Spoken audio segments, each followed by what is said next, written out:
Boa noite. Vamos começar, né? Todo mundo pronto? Pode colocar a apresentação aí, cadê ela? Eu passo? Bom, pessoal, eu queria começar aqui que vocês imaginassem, esse aqui é o Oleg, se imaginem na pele do Oleg e como que vocês iriam se sentir com o que vai acontecer com ele agora. Pode disparar o vídeo aí para mim, por favor.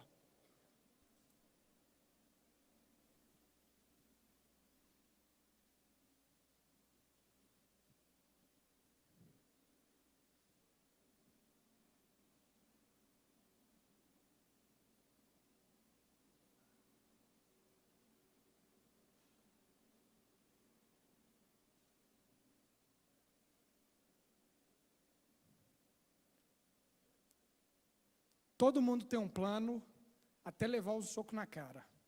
Essa é uma frase do Mike Tyson, que eu gosto muito, e que se aplica muito para o momento que a gente está vivendo hoje. Um momento de inovação e principalmente para as grandes corporações. A gente muitas vezes se vê preso nos paradigmas, a gente negligencia o poder da tecnologia, o poder da inovação, o poder da disrupção. E essa negligência pode causar danos muito sérios. E a gente tem inúmeros exemplos de empresas que tinham tudo para permanecer líderes nos seus segmentos, mas que por algum motivo perderam. E o motivo disso é que nós, enquanto seres humanos, a gente tem uma limitação muito grave. A gente tem um pensamento linear, mas hoje a gente está vivendo em momentos exponenciais. E muitas vezes a gente não consegue acompanhar essa mudança. Em 1986, um cara chamado Isaac Asimov, ele publicou um livro chamado Dias de Futuro, um recorte do século XIX sobre visões do ano 2000. E é uma coletânea de uma série de imagens, são centenas de imagens que foram produzidas por pensadores e artistas franceses, que são bastante interessantes. Eu vou trazer aqui algumas delas para a gente entender como que esse pensamento linear de fato funciona.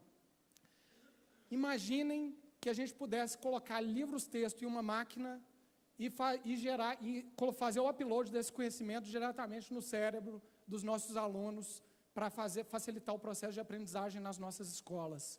Ou que a gente usasse o rádio, um elemento radioativo, não para alimentar usinas nucleares e gerar energia, mas sim para aquecer uma lareira, em quem sabe uma recepção. Ou que a gente fosse usar um avião, não para uma viagem transatlântica, intercontinental, mas para quem sabe buscar um conhaque no restaurante da esquina. E a que eu mais gosto, dessas que eu trouxe, é a gente pensar num ônibus aquático movido a baleia. E essa limitação que a gente tem, ela não se, às vezes até caricata, né, da gente pensar numa imagem como essa, mas isso aqui era um recorte de futuro sério, né? Isso aqui não era brincadeira. A gente muitas vezes olha para isso com um tom de deboche, mas isso acontece com os líderes das nossas organizações, com os principais especialistas dos setores, né? E aqui eu trago alguns outros exemplos. A The Quarterly Review, em 1825, falou que era absurdo a gente imaginar locomotivas viajarem 2 vezes mais rápido que uma carroça. Hoje a gente tem o maglev em Xangai, que vai a 603 km por hora. Ou que a Scientific American, uma revista renomada até hoje, publicou que o automóvel tinha praticamente chegado ao seu limite em 1909, porque no ano anterior não tinha tido nenhuma inovação de cunho radical, né? O carro mais potente do mundo hoje é 86 vezes mais potente que um Ford T. Ou que a The New York Times falou que era absurdo um foguete nunca sairia da nossa atmosfera.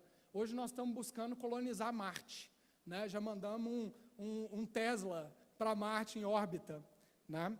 Ou que não tinha nenhuma razão para que um indivíduo tivesse um computador pessoal. 86% dos estadunidenses, dos americanos, em 2017, tinham um computador pessoal.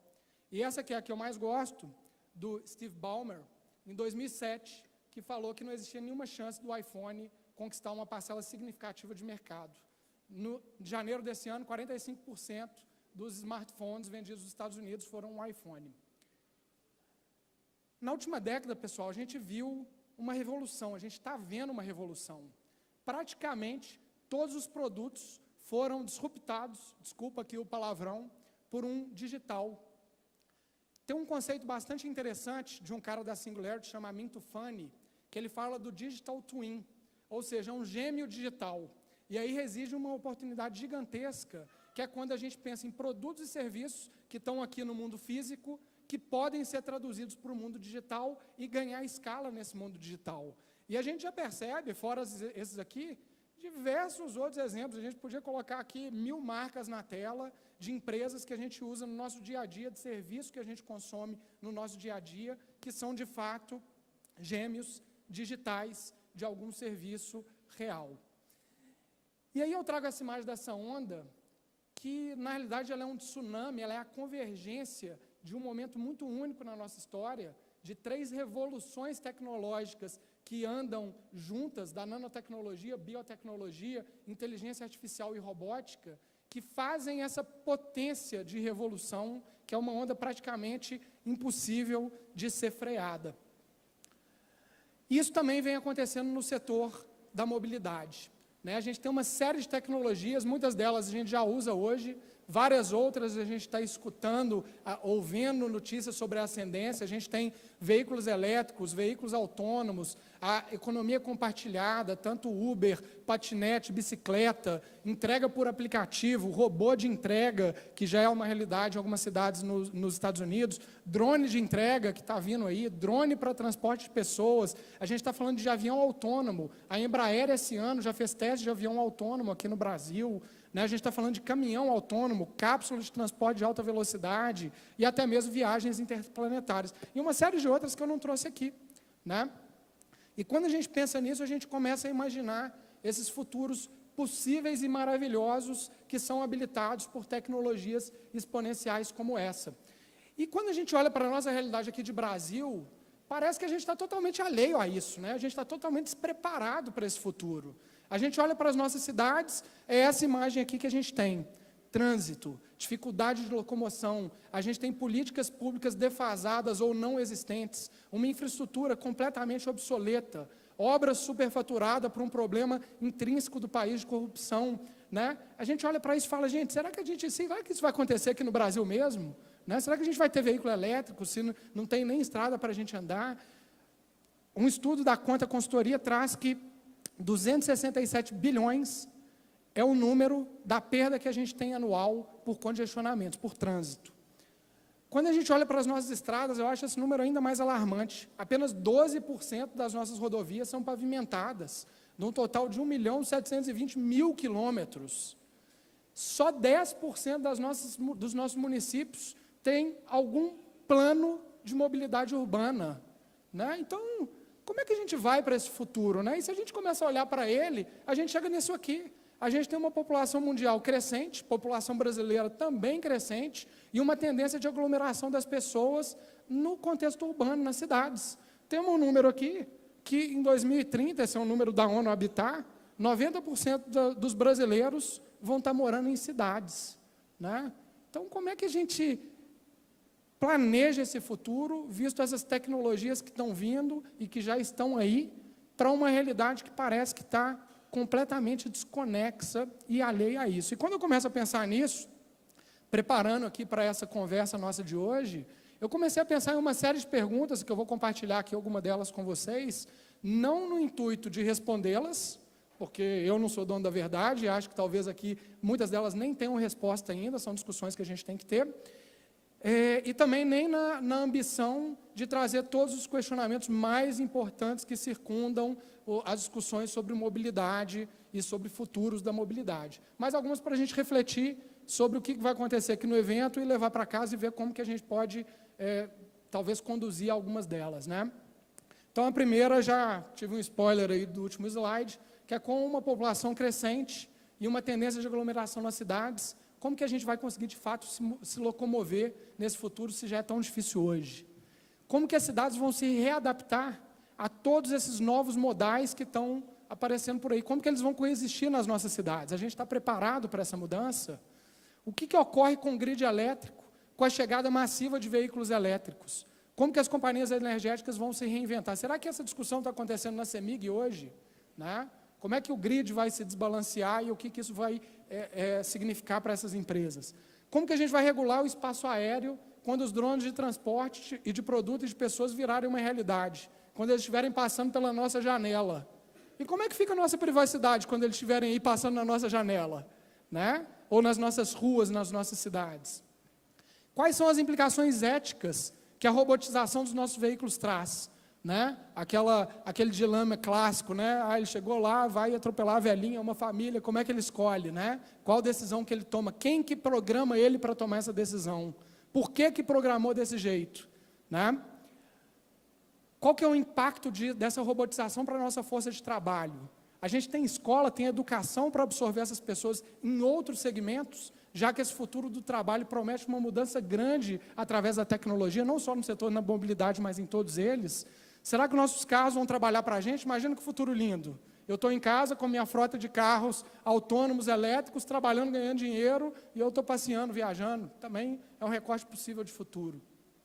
Você viajaria em um avião autônomo? Você ia ter coragem de entrar nele? Né? Quem vai ser o primeiro cara que vai entrar nesse avião autônomo e fazer essa viagem? Né? O que ocorre com os preços dos imóveis quando a gente tiver veículo autônomo? Né? Eu imagino que deve ter pessoal da MRV aqui. Imagina, será que o imóvel no Lourdes vai desvalorizar? Porque se eu morar mais longe, eu vou ter o tempo desse deslocamento para ler, para fazer call, para dormir? Talvez esse preço do imóvel vai cair. Então, qual que é o impacto que essas tecnologias têm em outros segmentos totalmente distintos? Né? E para a gente fechar esse bloco aqui de pergunta, a gente vai estar seguro nessas nossas cidades? Né? Se hoje hackeiam sua conta do WhatsApp, seu celular, seu notebook, né? Imagina quando a gente tiver milhões de drones, milhões de veículos autônomos, né? A gente já vê isso nos filmes lá, em séries. Como é que vai ser isso? Né? E aí eu trouxe aqui um vídeo, já estamos chegando aqui no final desse primeiro talk aqui. Esse é um vídeo de 1906 da cidade de São Francisco. E o que vocês vão ver aqui quando eu soltar o vídeo? São basicamente pessoas colaborando para não morrerem. Solta o vídeo aí, por favor.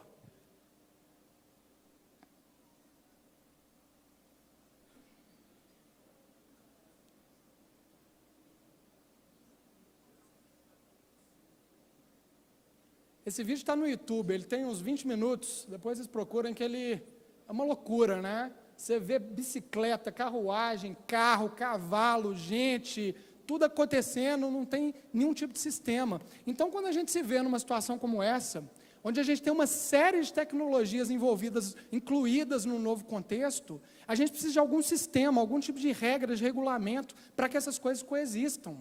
Né? E da mesma forma, pode soltar esse vídeo também, que a gente precisou criar o nosso sistema moderno de trânsito, com regra, com sinal, com faixa de pedestre, com limite de velocidade, com radar de velocidade para o cara que infringe, a gente começa a pensar para esse futuro, onde a gente tem uma série de tecnologias chegando, onde a gente precisa preparar isso aqui de novo, ou reprogramar isso aqui. Porque isso aqui não atende mais essas novas tecnologias. Isso aqui atende aquelas tecnologias lá de 1906. E de 1900 a 1920, a gente saiu de 1.000 carros para 8 milhões de carros. E por isso que em São Francisco precisou ter isso, em todas as cidades do mundo precisou ter isso. Só que a gente tem uma oportunidade hoje, e a gente sempre teve essa oportunidade, de planejar isso antes. Né? A gente sempre fala, não, a regulação sempre vem depois da tecnologia. Será que isso é uma verdade mesmo? Eu concordo com essa frase 90%, mas e os 10% que a gente pode se antever e que a gente está vendo, as tecnologias estão aí? Por que a gente já não está pensando no espaço aéreo de Belo Horizonte para voo de drone, ou nas nossas estações de recarga de veículo e por aí vai? Né? E aí, para a gente fechar, eu queria trazer uma frase de um cara bem legal, que é o John Kabat-Zinn, que ele fala o seguinte: você não pode parar as ondas, mas você pode aprender a surfá-las. E aí o convite que eu deixo aqui para todos nós é justamente esse. Vamos aprender a surfar e vamos começar a planejar o futuro que a gente quer construir. Obrigado.